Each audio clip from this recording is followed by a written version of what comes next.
৩০ দিন বয়সী পাখি আমরা কিনলাম। কিন্তু পাখিটা কেনার পরে পাখির খাবার এবং মেডিসিন ম্যানেজমেন্টটা না বুঝার কারণে আমাদের অনেকের খামার সূচনা লগ্নেই শেষ হয়ে যায়। আসসালামু আলাইকুম ওয়া রাহমাতুল্লাহ। নোয়া এগ্রো, নোয়াখালীর সর্ববৃহৎ কোয়েল ফার্ম থেকে আমি তারিক মুসলিম বলছি।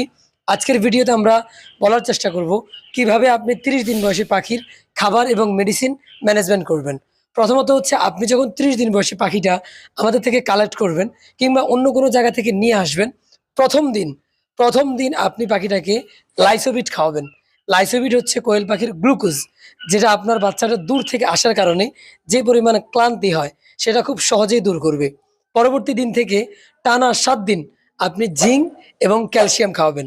জিঙ্ক এবং ক্যালসিয়াম এই ২টা মেডিসিন আপনি টানা ৭ দিন খাওয়াবেন। হ্যাঁ, যদি আপনি পাখিটা আনার পরে আপনার পাখিটা যদি সুস্থ সবল থাকে, আপনার পাখি যদি কোনো প্রকার ঠান্ডার কোনো সমস্যা না থাকে। অনেক সময় এমন হয় আপনি দূর থেকে পাখিটা নিয়ে আসছেন, কিন্তু নিয়ে আসার পরে পাখিটার কোনো কারণে ঠান্ডা লেগে গেছে। যদি ঠান্ডা লেগে যায় তাহলে অবশ্যই আপনাকে ঠান্ডার কোর্স করাতে হবে। ঠান্ডার কোর্স কিভাবে করবেন এই বিষয়ে আমরা আরও একটি ভিডিও আমাদের চ্যানেলে আপলোড করেছি, চাইলে সেটা দেখে আসতে পারেন।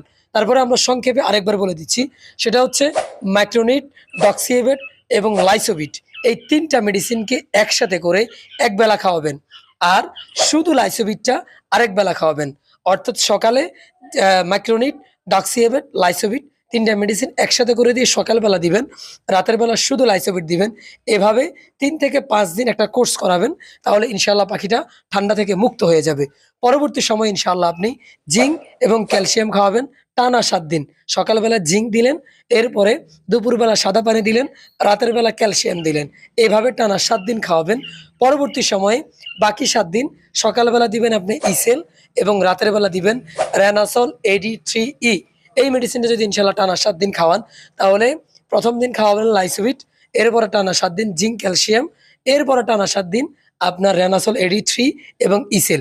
এই মেডিসিনগুলো যদি ইনশাআল্লাহ আমরা ভালো মতো পাখিকে খাওয়াতে পারি, তাহলে আপনার পাখিটা ১৪-১৫ দিনে ইনশাআল্লাহ পাখিটা ডিমে চলে আসবে। এবার আসেন আমরা খাবার ম্যানেজমেন্ট নিয়ে কিছু কথা বলি। আপনার বাচ্চা যেদিন বের হয়, 0 বাচ্চা থেকে বাকিটা ডিমে আসার আগ পর্যন্ত চাইলে আপনি সোনালী স্টার্টার ফিড দিতে পারেন, চাইলে আপনি ব্রয়লার স্টার্টার ফিডও দিতে পারেন।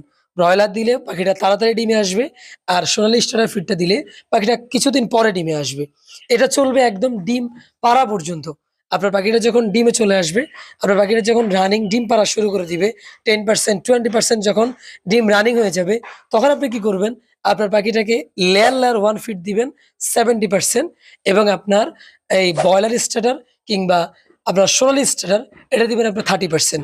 এটা একদম পাখিটা যতদিন পর্যন্ত ডিম পারবে ততদিন পর্যন্ত চলবে। তাহলে পাখিটা 0 বাচ্চা থেকে ডিমে আসার আগ পর্যন্ত সোনালী কিংবা ব্রয়লার স্টার্টার ফিড চলবে, এবং পাখিটা যখন রানিং ডিম পাড়া শুরু করবে তখন থেকে খাদ্যটাকে আপনি আপনার লেয়ার 1 দিবেন 70% এবং আপনার স্টার্টার ফিডটা দিবেন 30%। এভাবে পাখিটাকে খাওয়াতে থাকবেন। ইনশাআল্লাহ আপনার পাখি সুস্থ সবল থাকবে। এবং আপনার পাখি যদি কখনো কোনো কারণে ঘাড় বাঁকা হয়ে যায়, ডানা ঝুলে যায় বা ডানা বাঁকা হয়ে যায়, পা বাঁকা হয়ে যায়, এই যে প্যারালাইজড জনিত যে সমস্যাগুলো, এগুলোর জন্য আপনি পাখিটাকে থায়াবিন দিবেন। এবং আপনি যতগুলো মেডিসিন আপনাদেরকে সাজেস্ট করলাম, প্রত্যেকটা মেডিসিন ১ লিটারে ১ গ্রাম করে দিবেন। আর যেগুলো লিকুইড মেডিসিন সেগুলো ১ গ্রামে ১ মিলি করে দিবেন।